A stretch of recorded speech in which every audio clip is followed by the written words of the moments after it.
Assalamualaikum warahmatullahi wabarakatuh. La haula wala quwata illa billahil aliyyil azim. Allahumma shalli ala sayyidina Muhammadin wa ala ali sayyidina Muhammad. Urang neraskeun deui kana hancang ngalugot matan kitab Safinatun Najah nyata bagian surutul khutbataini.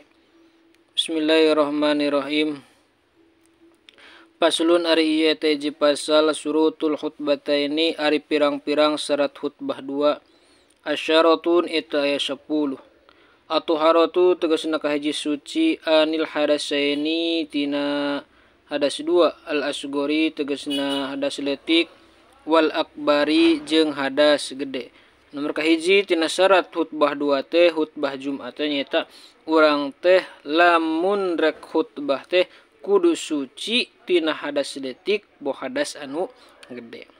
Wa taharatu jeung suci anin najasati tina pirang-pirang najis pisaubi dina pakaian wal badani jeung dina badan atau awak wal makani jeung dina tempatna. Nomor kadua tina syarat khutbah teh anu rek khutbah teh urang teh kudu suci tina najis boh dina pakaian anu dipake boh dina badan urang boh dina tempat khutbahna. Wasyadrul aurati jeung nutupan aurat nu syarat nu salajengna nyaeta nu erek khutbah teh kudu nutupan auratna. Wal qiyamu jeung nangtung alal qadiri ka jalem anu kadua. Wal julusu jeung diuk bainahuma antara khutbah Jumat dua. Pokot tumaninati sholati dina saluhureun tumaninah salat. Enten syarat khutbah Jumat teh anu salajengna urang teh diuk antara khutbah dua teh saukuran atau saluhureun tumaninah dina nalika keur salat. Sok aya diuk heula teu beres khutbah anu ka hiji. Wal mu'alatu jeung tuluy-tuluy bainahuma antarana khutbah dua. Wal mu'alatu jeung tuluy-tuluy bainahuma antara khutbah dua wa baina sholati jeung antara salat. Seunteun urang tos beres khutbah kudu langsung ngadegkeun kana salat Jumatna.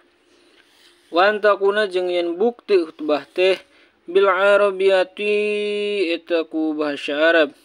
Wa yasma jeung yen meredenge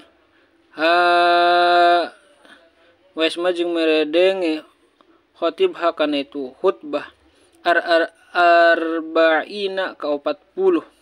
Sinten anu khutbahna teh kudu meredenge ka jalma anu 40 teh.